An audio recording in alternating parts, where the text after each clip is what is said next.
What's up, little doggies?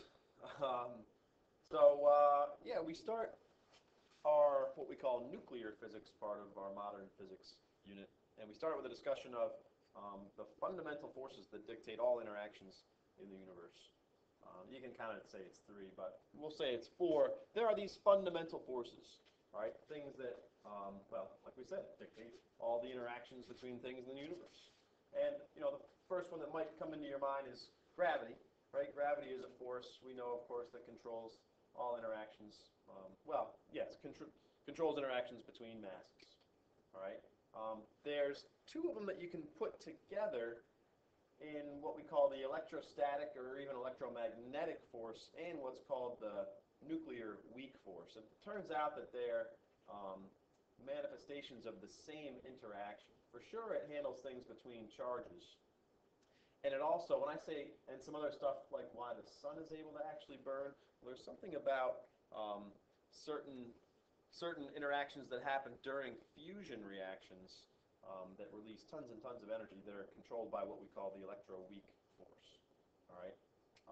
And third, there's something called the nuclear strong force, and that controls interactions between particles in the nucleus, what we call nucleons. It's a very different kind of force than the first two, and we'll talk about why that is in a minute.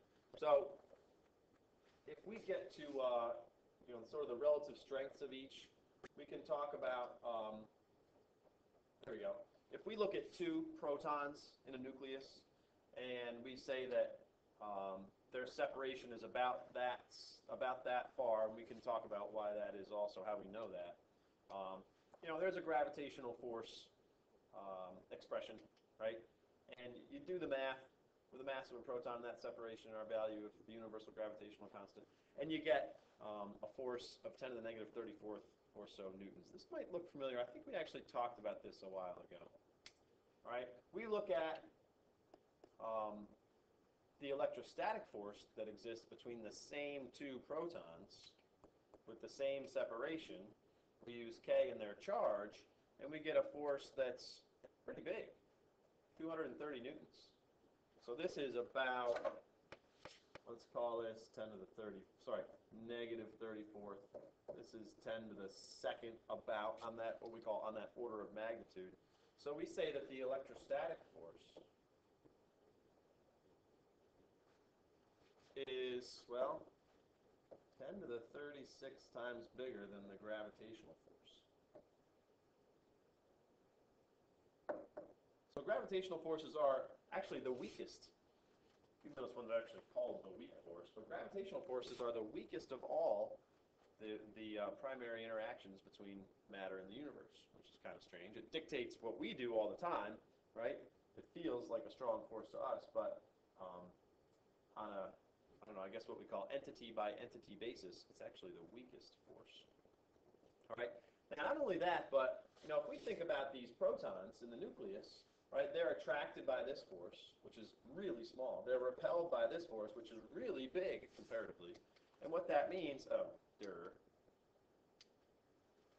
what that means is that there has to be another force, because we know, hopefully we know that nuclei are really hard to break apart, right? Protons are bound like crazy, bound tightly in the nucleus. So it means that there must be some other force that we call the strong force that can counteract that big repulsion. Okay? If there wasn't something that pulled things together really tightly in the nucleus, protons would just push each other apart. Everything would, well, explode is a strong word. I should say everything would, how about this? Be hydrogen. It's dumb to say everything would explode. Everything would be hydrogen. Everything would just, there wouldn't be any protons that weren't with something else. Or at least they'd be some, what do we call it? Some isotope of hydrogen. Okay? Yeah, so gravity, weakest force. The electrostatic stuff, middle of the road. The strong force, shocker, strongest force we have. Okay? All right, now, due to the differences in these things, or the fine balance between them, what do you call it? Nuclei can sometimes spontaneously break apart, or they can um, undergo what we call radioactive decay. All right. So the deal is that there are these two strongest forces in the nucleus: the strong force and the electrostatic or electroweak. You know, this is a attractive force. This is a repulsive force, and there can be a very fine balance between them. And based on how many protons and neutrons you have in there, nuclei can be inherently unstable. And so what they will do sometimes is spontaneously, and that's a big deal about radioactive decay. This is a spontaneous event. It just happens. You don't have to do anything to make radioactive nuclei decay. All right. So in one mode of nuclear decay or radioactive decay, we say that that a nucleus can emit what we call an alpha particle. Right. Alpha radiation. Right. Nucleus emits an alpha particle, and an alpha particle is, by definition, a helium nucleus, which is made up of, well, here it is, 2 protons, 2 neutrons. We write it as, I never remember which side the numbers go on, over here or over, yeah, I don't know. But 2 protons, 4 total nucleons, so that means 2 neutrons. Okay? Here's a sample alpha decay. And how we do these is we have to make sure that we conserve both charge and mass. Right? So knowing that an alpha is 2 protons and 2 neutrons for 4 total nucleons, it means the thing we're left with must have 90 protons. That's conserving charge. And 231 total units of mass. That's conserving mass. And I believe that's what we call thorium 90. You do not have to memorize what element is what. Okay? So, yeah, there's a nice, simple alpha radiation example. Fair enough? Fair enough. Now, gamma radiation, this is wild. So, yeah, we've talked a bunch about how electrons can exist in different energy levels. Well, nucleons can actually too. Oh, yes, sir. We're used to electrons changing energy levels, blah, blah, blah. This is a nucleon. All right, so a nucleon can go from an excited state back to a lower state and emit a gamma particle or a gamma ray. Right? This is just energy. Right? It's a photon. It's a photon, though, of much higher energy than the ones we see as visible light. All right? Much higher energy, much higher frequency, much smaller wavelength. So this just means, you know, excited state, right? There's a carbon-14 with some nucleon in an excited state. It decays back down to its ground state right here, just regular old carbon-14. But carbon-14 is a radioactive isotope of carbon. And this is our gamma particle. You'll see it. Sometimes it looks more like that. I don't know. Gamma. Okay? But, you know, charge, mass, still, what do you call them? Still conserved. So we just have some extra energy that kicks out there. Okay. Now, this next one is wild. Beta. Beta decay. And beta, a nucleon, this is wild. Because notice in that diagram here to the top left, we have an electron, right? But it's coming out of the nucleus, which means that a nucleon is actually turned into something else and an electron. Now, when I say nucleon, just so we're sure, nucleons, like we said before, are things in the nucleus. So protons and neutrons are nucleons. Now, there's 2 types of beta decay, beta negative and beta positive. Now, in beta negative, the nucleus emits a high energy electron. Here's the big deal. We're not used to seeing electrons in the nucleus or come out of there, but they're actually created there in beta decay.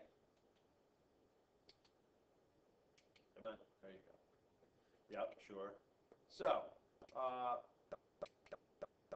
let's say we have carbon, what we call carbon 14, right? And this is beta negative decay. So the beta particle has a charge of -1. And here we can say, right, we're saying that electrons have negligible mass. Right. We know for sure that a mass of a proton, hey, is on the order of, why would it do that? On the order of 10 to the -27th kilograms, and the mass of an electron is on the order of 10 to the -30th. All right, I know 31st, but it's 9 times 10 to the 31st. So yeah, that's 1,000 times different. So we just say it has 0 mass. Let me back all this up. All right, so what's our other particle in this nuclear decay? Well, we have to have a charge of 7. That's so annoying. And a mass still of 14. Why does that happen? Lucas, are you watching this? So what's element 7? Is it nitrogen? Is it nitrogen? I'm an idiot and I don't know that. But isn't it nitrogen? Let's see. Yeah, it is nitrogen. I can tell because that came in as 7. So I'll go back here. Yeah, nitrogen.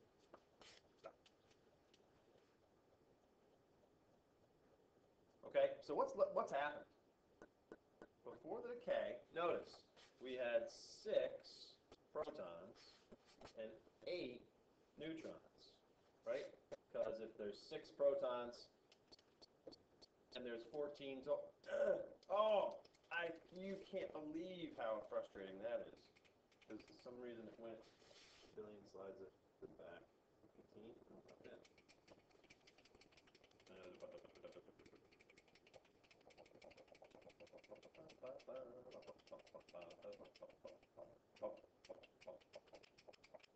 Okay, so in the beginning,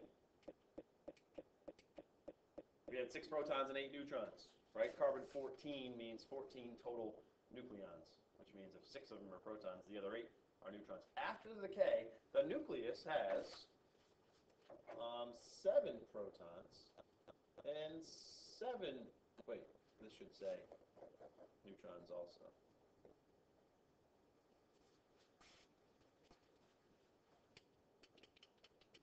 So what happened? Well, it means, look, we got rid of a neutron. A neutron disappears.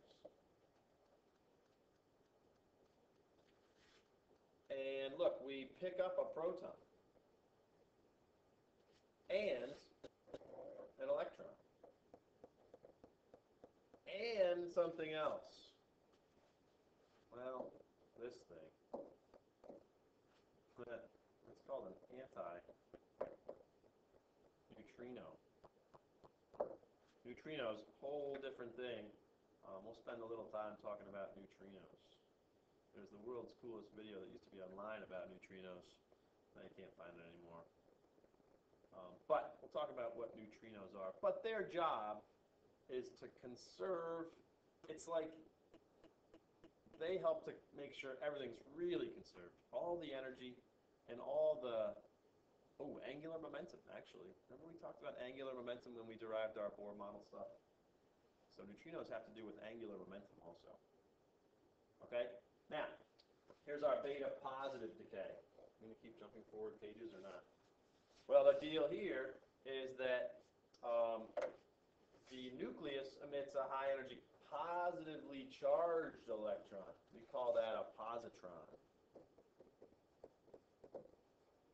Positron. Like electron, but positive. Right, so here, notice, if we're going to conserve charge, we got to have 6 here, we got to have 12 here, yeah, that's carbon.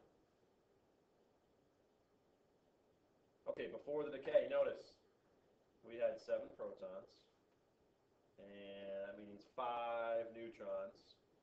Afterwards, we have 6 protons and 6 neutrons. So what disappeared? Oh yeah, a proton disappeared. Well, really, a proton became a neutron. We picked up a neutron. A positron. And a neutrino. Neutrino literally means little, that's the eno part, little neutral one. Has no charge, has no mass. It's just something that has some energy and some angular momentum. It's really called spin angular momentum. Okay? So the thing about neutrinos and antineutrinos you need to know positron, neutrino, positron, neutrino. That's how I remember it. I just remember that positrons come with neutrinos. And that means that electrons come with antineutrinos. All right? So do your best there. Okay? I think, oh yeah. Here's where you will go. Now, the penetrating capabilities of radiation, right? Alphas are big, chunky things, typically not that high energy. You can stop them with a piece of tissue paper. All right, beta particles are higher energy. They can go through that tissue paper but be stopped by some metal, some aluminum. Gamma particles are really high energy. They go through that tissue paper, right through that aluminum, right through a concrete wall, but they'll be stopped by lead. Okay? That's why you put that like big lead apron on, like near places that you wouldn't want energy to get into your cells and mutate your DNA, like when you're getting an X-ray. Yes. So here's what you're going to do. You are going to, for your homework, so the most to least energy so the highest energy, high energy to low energy goes gamma, beta, alpha.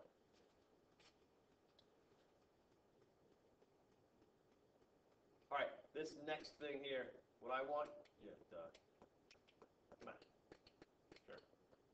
Yes, now, in this little table, notice our key down in the bottom left is if you see a black sideways arrow, that means showing alpha decay. If you do a downward white arrow, that means do a beta negative decay. And we're going to end up with, I think there's supposed to be white arrows going down here, the same thing at the very end. All right, we'll do the first couple together. We said if there's an alpha, right, alpha is 2, 4. Beta negative is negative 1, 0. So if we go 2, 4, that's going to be that. So we're in. And yeah, find yourself a periodic table. Oh yeah, it tells us we're going to end up with lead, Pb 207. I don't know what the atomic number is for lead. So now, if we go beta negative on the way down here, that means we need 91 to 31. And then if we go over alpha, we're going to go 89 to 27. And then so on and so on and so forth. Fill in all these boxes. Prove to me end up with lead 207. Tell me what the element in each case is. Just find yourself a periodic table somewhere and pick off those elements. Okay? How'd we do? Under 20 minutes. I mean, it's like clockwork. Okay, folks. That's our radioactive decay stuff. More nuclear physics coming up in the next couple of days. Don't forget you have a quiz on the Bohr model of the atom and photon emission and absorption on Tuesday, tomorrow. Okay, adios.